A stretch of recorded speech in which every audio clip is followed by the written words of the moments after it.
먼저 이 자리에 저를 불러주시고 또 이 강단에서 말씀을 전하게 인도해 주신 목사님과 성도님께 참으로 감사드립니다. 제가 한 6년 만에 들어왔는데요. 어, 정말 감회가 새롭습니다. 모든 것이 다 새롭고 그리고 성도님들을 만나게 돼서 얼마나 기쁜지 모르겠습니다. 아, 특별히 제가 그 코로나 중에 또 코로나 이후에도 성도님을 통해서 받게 된 선물들과 그리고 은혜가 얼마나 감사한지 모르겠습니다. 다시 한번 감사드립니다. 그때 순간순간마다 필요했던 것들로 또 정말 갈급했던 것들로 채우시는 은혜가 몸둘 바 모를 정도로 정말 감사하고 감사했습니다. 특별히 그 2021년 12월 달에 저희 지역을 강타했던 그 태풍 라이가 교인들의 집도 쓸어가 버리고 교회도 부서지는 일들이 많았습니다. 그래서 큰 도로 길가 중심으로 해서 많은 사람들이 물과 양식을 위해서 구했던 것들이 기억나는데, 그때도 우리 작천동 교회가 함께여서 큰 도움이 됐습니다. 정말 감사드립니다. 제가 2004년 1월 달에 필리핀을 여행한 적이 있습니다. 혼자 한번 여행했었는데 가기 전에 두려움 반 설레임 반으로 여행을 했습니다. 그래서 필리핀에서 유명하다는 지역은 다 가봤던 것 같아요. 근데 맨 마지막으로 이제 세부에서 어디 며칠 남았는데 어디 갈지 생각하다가 주변 지인을 통해서 갔던 데가 지금 제가 선교하고 있는 두마게트, 네기로스 오리엔탈 지역입니다.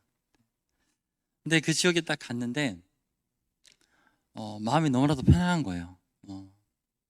그 당시에는 도로도 다 흙바닥이었고 꼭 약속이라도 한 듯이 사람마다 눈을 마주치면 으르렁거리고 싸우는 게 아니라 인사하면서 미소를 짓더라고요. 참 좋은 동네다, 신기하네. 이래서 그러다가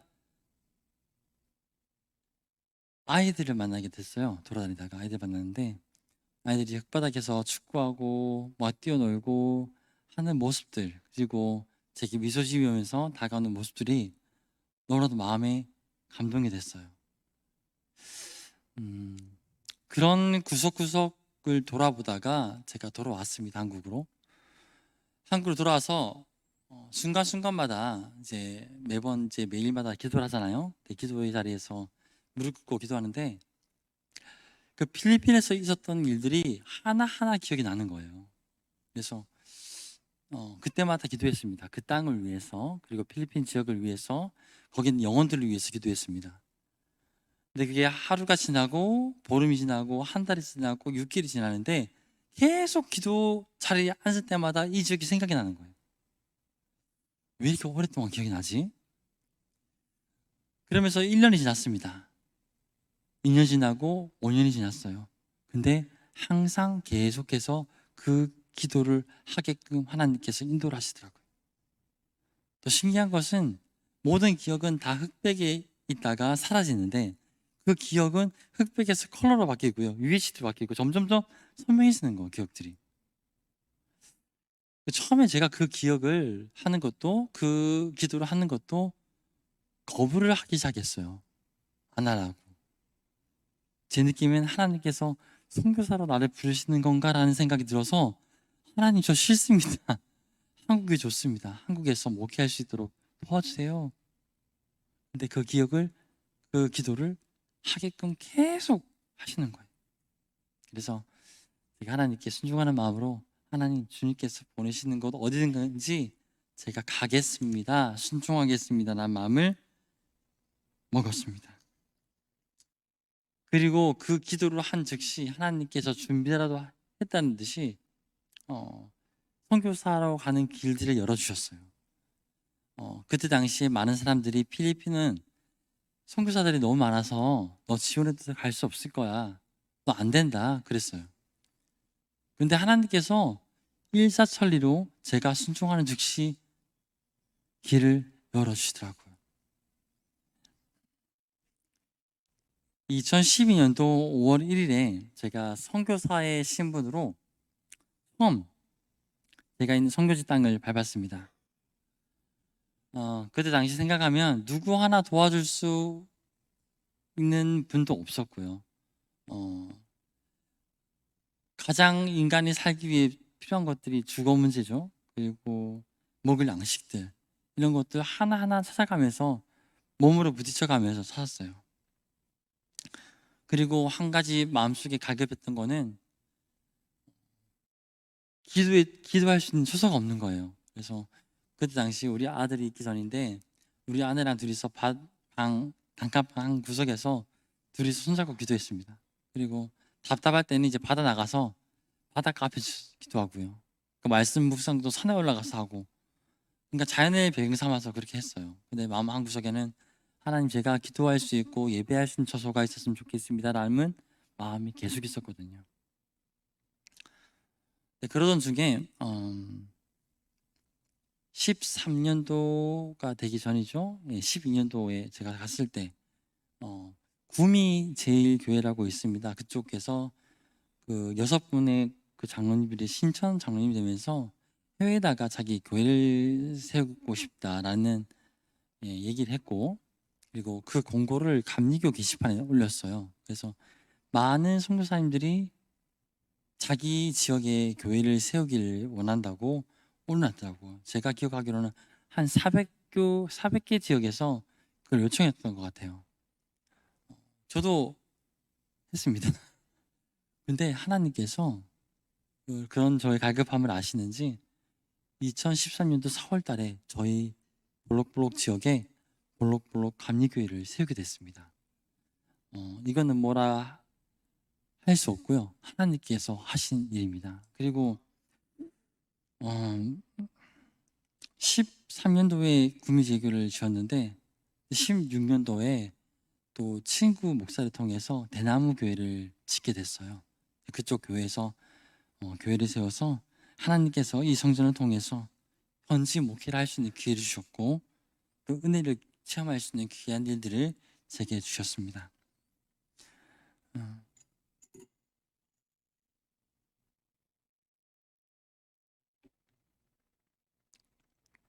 선교할 초기 때 일입니다.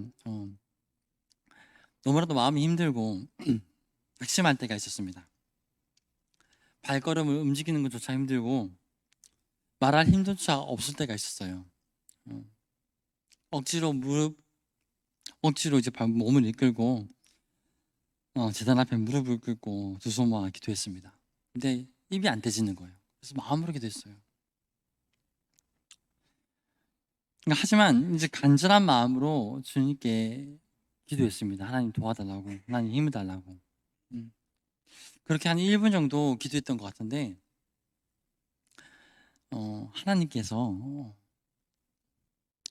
그렇게 기도할 때 누군가가 엄청나게 큰 양동이다가 물을 받아 놓고 제 뒤에서 물을 싹 붓더라고요. 제가 느꼈습니다. 그래서 깜짝 놀라서 눈을 뜨고 두리번거렸는데 아무도 없어요. 다시 기도했습니다. 또 다시 부어버려요. 눈을 떴는데 아무도 없어요. 몸도 안 젖었고. 다시 기도했습니다.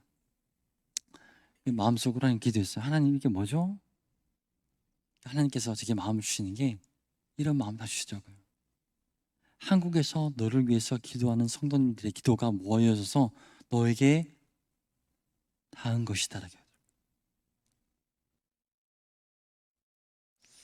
성도님들의 기도 하나하나가 모여서 먼 땅에 있는 저에게 이어진 거예요. 그 기도가 모아져서 제게 붙더니 제가 새 힘이 생기고 새 용기가 생기고 담대하게 되어주고, 상황은 변한 것이 하나도 없는데 기쁨이 생기고 소망이 생기더라고요. 하나님께서 이 기도가 얼마나 귀한 것인지, 얼마나 파워가 있는지, 그리고 여러분들이 하시는 그 중보기도 하나가 필요 없는 것이 아니고요, 정말 값지고 귀한 것입니다. 한 번씩 어떤 분들이 이런 얘기를 해요. 선교사님, 제가 드릴 것은 없지만 기도만큼은 꼭 하겠습니다라는 얘기를 해요. 제가 그 말을 들을 때 얼마나 감사한지 모릅니다. 기도가 가장 중요한 것이거든요. 기도를 해주시면 제가 그곳에서 힘을 얻고 새 능력을 가지고 담대하게 말씀을 전할 수 있는 그 기회를 줍니다. 하나님께서는요, 하나님의 뜻대로 하려는 그 기도 가운데 하나님께서는 길을 열어주세요. 하나님께서 바라시는데, 하나님께서 기뻐하시는 일들을 향해서 우리가 전력 질주하게 될 때, 그 길을 달려갈 때 하나님께서는 하나하나 펴주십니다. 제가 오늘 말씀 묵상하면서 부족함이 없다라는 말씀에 주목하게 됐습니다. 이 시대를 살아가는 저희들에게는 부족한 것들이 너무나도 많습니다. 그 부족한 것들을 채우려고 우리는 하루하루 고군분투하면서 살아가고 있지 않습니까? 어떤 사람들은 이런 말을 할 수 있나라고 생각을 해봤습니다. 부족함이 없다. 정말 돈이 많은 사람들, 권력이 있는 사람들, 힘 있는 사람들, 아니 세상에서 가장 부유한 사람들이 이런 얘기 할 수 있을까? 분명히 말할 수 있는 것은 이러한 이유로 부족함이 없다라고 말할 수는 없을 것 같습니다. 하지만 다윗의 고백은 다른 의미가 있었습니다. 그래서 이 고백을 했던 다윗이 부러웠습니다. 제가 그 고백을 하길 바랬습니다. 그런데 사실 부족함이 없다라는 이 고백을 할 수 있는 상황에 있었던 다윗이 아니었습니다. 노년에 자신의 아들인 압살롬이 아버지인 다윗을 죽이겠다고 달려왔던 시대입니다. 그 시기였습니다. 그래서 다윗은 도망갔어요. 도망가면서 지었던 시가 오늘 시편 23편 말씀입니다. 참 역설적이지 않습니까? 하박국 3장 17절 18절 말씀 보면 이런 말씀 있죠.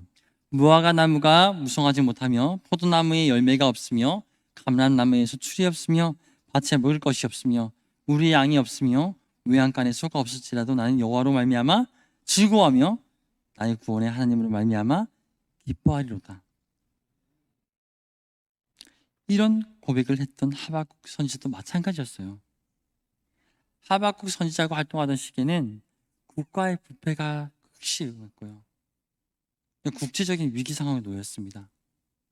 아수르가 물러나자 더 큰 바벨론이 다가와서 그 나라를 덮치기 시작했던 시기예요. 근데 어떤 이런 어렵고 힘든 상황 가운데는 고백을 할 수 있을까요? 하박국 선지자가 즐거워하고 기뻐한 까닭은 다윗의 이유와 똑같습니다. 다윗이 부족함이 없다고 한 고백의 전제는 여호와는 나의 목자라는 것입니다. 히브리어 원문에는 여호와가 아닌 아도나이로 나와 있어요. 나의 주님이라고 곱게 되어 있습니다. 다시 좀 더 정확히 말하면 주님이 나의 목자라는 전제예요. 그 전제가 깔려야 우리가 이런 고백을 할 수 있다는 거예요. 우리 삶의 주인을 우리는 주님이라고 부릅니다. 우리 삶을 이끄시는 분을 주님이라고 불러요. 여기 계신 성도님들의 삶의 주인은 누굽니까? 혹시 우리 부모님인가요?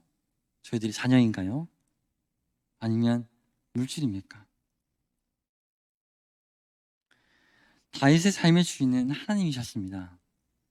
그래서 그는 여호와 하나님을 주님이라고 말하고 있어요. 우리도 하나님을 믿는 존재로서 예수 그리스도만이 우리의 구원이고 우리의 능력이라는 것을 고백하는 그리스도인들입니다. 우리 또한 살아계신 하나님이 나의 주님이라는 것을 고백하고 있죠. 살아계신 하나님께서 나의 목자가 된다는 것은 무엇을 말합니까? 주께서 나의 목자가 되고 내가 주의 양이 된다는 거예요. 살아계신 하나님께서 나의 목자이고 나는 주의 양. 목자는 자신의 양을 잘 알고요. 양들도 그 목자의 음성을 잘 알고 있습니다. 그 음성을 듣고 목자를 따라갑니다.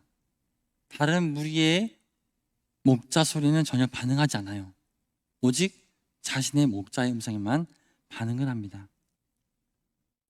우리 모습을 돌아봤으면 좋겠습니다. 우리는 우리 목자의 음성에 반응하고 있는지, 양들은 자신의 목자의 음성을 알아듣고 반응하고 그 음성을 따라갑니다. 저희들의 목자는 하나님이라고 저희는 이미 고백을 하고 있죠. 저희들의 삶의 주인은 하나님이십니다. 우리들의 목자 음성에, 하나님의 음성에 반응을 하고 있는지, 또 그 음성을 듣고 내가 순종을 하고 있는지, 또 그 음성을 따라서 따라가면서 걷고 있는지. 선교지 도착한 지 한 1년쯤 되었을 때 일입니다. 저를 파송하고 또 지원했던 교회 목사님으로부터 참으로 오랜만에 연락이 왔어요. 네, 반가운 마음은 잠시였고요. 교회 재정적인 어려움으로 인해서 혼날 수 없으니까 다시 복귀하라는 이야기였습니다. 저는 그 연락을 받고 아무 대답도 할 수가 없었어요. 그 연락을 받고 새벽마다 하나님께 가서 이렇게 돌아갈 수 없다고 거짓 부리면서 6개월 동안 하소연하면서 기도했습니다. 하나님, 저는 못 가겠어요. 하나님께서 보내셨고 하나님께서 부르심이 있었는 거 확신하는데 이렇게 돌아가긴 너무하지 않습니까, 하나님? 이런 고백을 했어요. 그렇게 그 말씀에 그 음성에 순종하지 못하겠다고 부인을 하고 6개월 정도 지났을 때 무렵에 하나님께 제 마음 가운데 이 말씀을 떠올리게 하셨습니다. 욥기 1장 21절 말씀인데, 주신 이도 여호와시오, 거두신 이도 여호와시오니 여호와의 이름이 찬송을 받으실지니다. 나를 이 땅에 보내신 것도 하나님이시고 다시 돌아가게 하실 이도 하나님이라는 것을 인정하면서 또 그 음성에 순종하겠노라고 눈물로 기도했습니다. 그 순종의 결단을 하면서 마음이 좀 평안해졌어요. 그리고 한 일주일 정도 지났을 시점에 하나님께서 놀랍게 역사하셨습니다. 하나님께서 사랑하는 작전동 교회를 만나게 하셨습니다.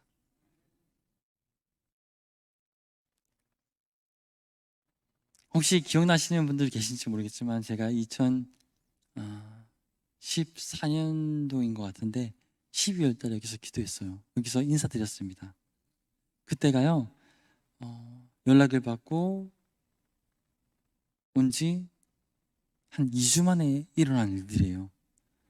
근데 하나님께서 내가 내려놓으니까 내가 그 말씀에 순종하겠노라고, 어떤 말씀에도 순종하겠노라고 내려놓으니까 그때부터 하나님께서 일하시더라고요. 너무 놀랍고 감사한 것은 그쪽 교회에서 12월까지 끝이 났어요, 후원이. 근데 작신동교회에서 그 다음에 1월부터 시작이 된 거예요. 선교의 지장이 하나도 없게 하신 거예요. 하나님께서 놀랍게 일하시는 것에 저는 소름이 돋았어요. 하나님께서 정말 역사하시고 인도하시는구나. 말씀에 순종할 때 목자의 음성에 순종하고 따라가고 그 음성에 의지해서 나아갈 때 제가 정말 하나님의 영이 된 것 같이 느껴지더라고요. 양들을 위해서 목숨까지 버리는 목자 되시는 하나님이십니다. 요한복음 10장 11절에 말씀하고 있죠. 나는 선한 목자라. 선한 목자는 양들을 위해서 목숨을 버리거니와. 우린 때때로 자신의 자존심과 욕심 때문에 어리석은 선택을 합니다. 말씀에 대해서 고개를 끄덕이고 동의한다고 얘기를 하고 맞는 말입니다, 은혜로 말씀이네요. 하지만 자신의 일과는 무관한 것으로 치부하기가 쉽습니다. 민수기 21장 9절 말씀에 모세가 노뱀을 만들어 장대 위에 다니 뱀에게 물린 자가 노뱀을 쳐다본 즉 모두 살더라. 노뱀을 쳐다보면 삽니다. 말씀에 순종하면 하나님께서 살기를 열어주세요. 그 음성을 듣고 순종하는 자가 하나님의 양들입니다. 주님은 그 양을 위해서 목숨까지 주시는 분입니다. 순종이 힘들 수 있지만 하나님의 음성을 듣고 따르는 길에 생명이 있습니다. 저는 1년에 한 2번에서 3번 정도는 필리핀 현지인들의 집에서 하룻밤을 묵고 와요. 먼저는 이제 선교지를 갈 때 그런데요. 언젠가 한번 기회가 되면 성도님들을 모시고 가고 싶은데 저희 지역에서 차를 2시간 타고 가요. 그리고 내려서 한 6시간만 산행을 하시면 도착할 수 있는 데가 있습니다. 그래서 하루 한 번 가면, 편도를 한 번 가면 하룻밤에 내려오기 힘들어서 제가 한 번 올라가면 하룻밤을 자고 와요. 그리고 저희 그 전도사님들 집에 이제 한 번씩 방문해서 가는데 그 지역들도 만만치 않은 산지에 있습니다. 한 분 전도사님은 6시간 차를 타고 한 산행을 1시간 정도 하면 갈 수 있는 지역에 있고요. 그러니까 그렇게 멀다 보니까 한 번씩 자고 오는데 갈 때마다 평소에 느끼지 못하는 것들을 많이 느끼고 옵니다. 대표적인 사례로는 그 현지인 사역자 집에 방문했을 때 일이에요. 그때 저녁에 도착을 했는데 이제 저녁을 드시라고 딱 접시에 밥이랑 물고기 한 마리 주시더라고요. 근데 물고기가 저희가 먹는 그 육수 낼 때 끓이는 멸치 아시죠? 그보다 약간 좀 더 커요. 약간 더 크고 밥은 이만큼 많이 주시더라고요. 그래서 옥수수밥이요, 옥수수밥 먹는데 제가 무슨 맛이 나나 싶어서 그 드라이 피쉬를 약간 씹었거든요. 살짝 씹었는데 얘가 소금 먹는 줄 알았어요. 소금 먹는 줄 알고 그 짠 표정을 내려고 했었는데 주변 보니까 다 잘 먹어요. 그래서 꼭 얼굴을 그러니까 꼭 참고 먹으면서 밥을 먹었습니다. 근데 밥 먹으면서 계속 주변을 봤어요. 한 15명 정도 모여서 같이 식사를 했는데 얼굴 보니까 너무 밝아요. 그리고 저는 짠데 그분은 안 짠가 봐요. 막 열심히 잘 먹더라고요. 그래서 다 먹고 나서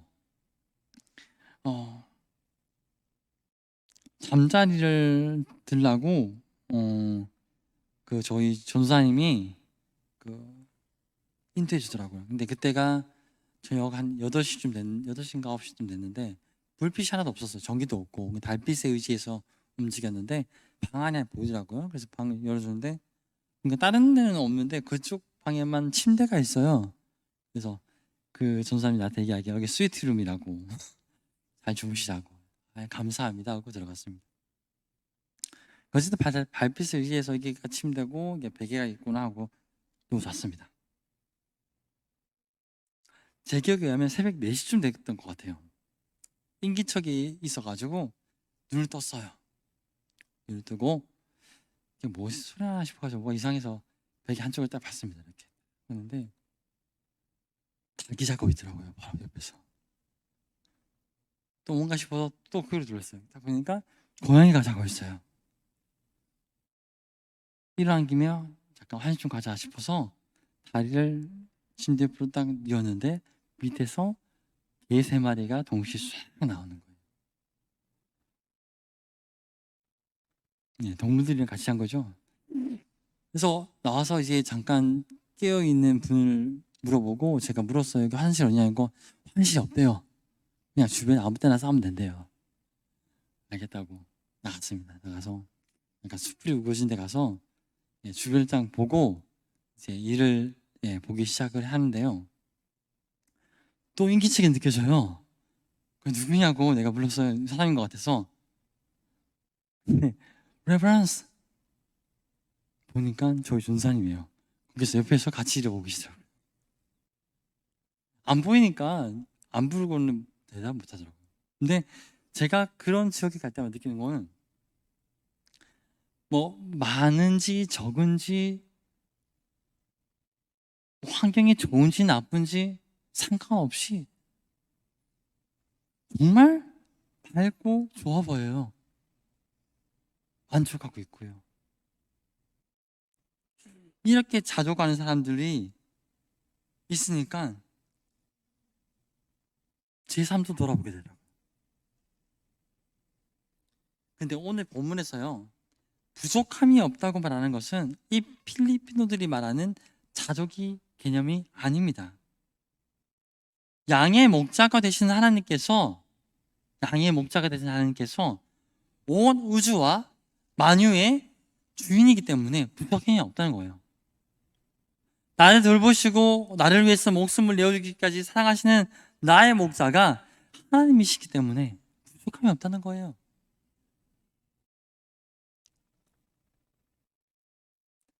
다윗이 왕이었지만 그가 의지했던 분은 하나님이시고 그가 따랐던 분은 하나님이세요.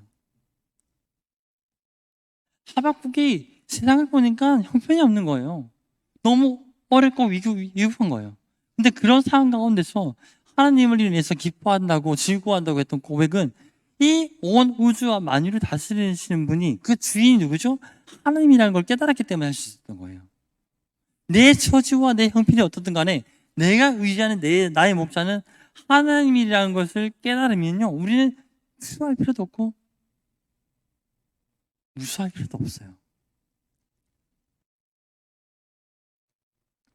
부족함이 없는 이의 풍요함의 축복은요, 주님을 나의 목자로 삼는 자에게만 주어집니다.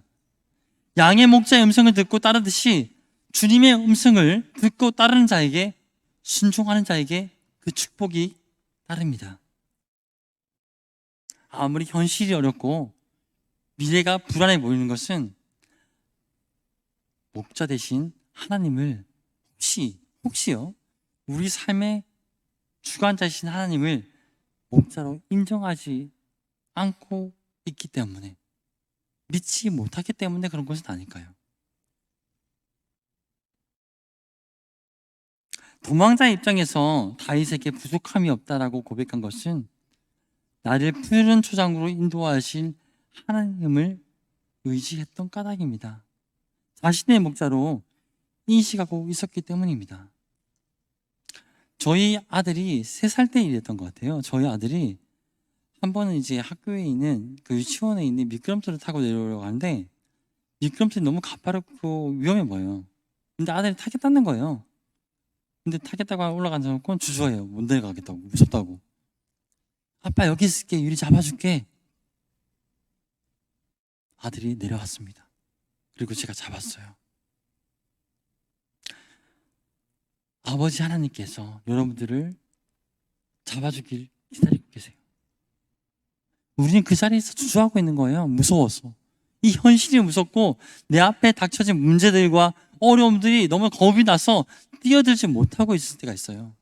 근데 하나님께서 여러분들에게 말씀하고 계세요. 나는 너희 목자라고, 난 너희 아버지라고. 의지하고 뛰어내릴 때 하나님께서는 일을 시작하십니다. 사랑하는 우리 작전동 교회의 성도님, 여기저기에서 어려움들이 많고 불안한 현실과 미래 때문에 이 시대는 살기 힘들다고 말하지만, 여기 계시는 우리 성도님들은 주 하나님을 나의 주인으로, 나의 목자로 꽉 붙들며 살기를 간절히 바랍니다. 그래서 부족함이 없는 삶, 풍요로움이 가득한 하나님의 은혜를 누리시는 주의 양이, 주의 자녀들이 되기를 간절히 기도합니다.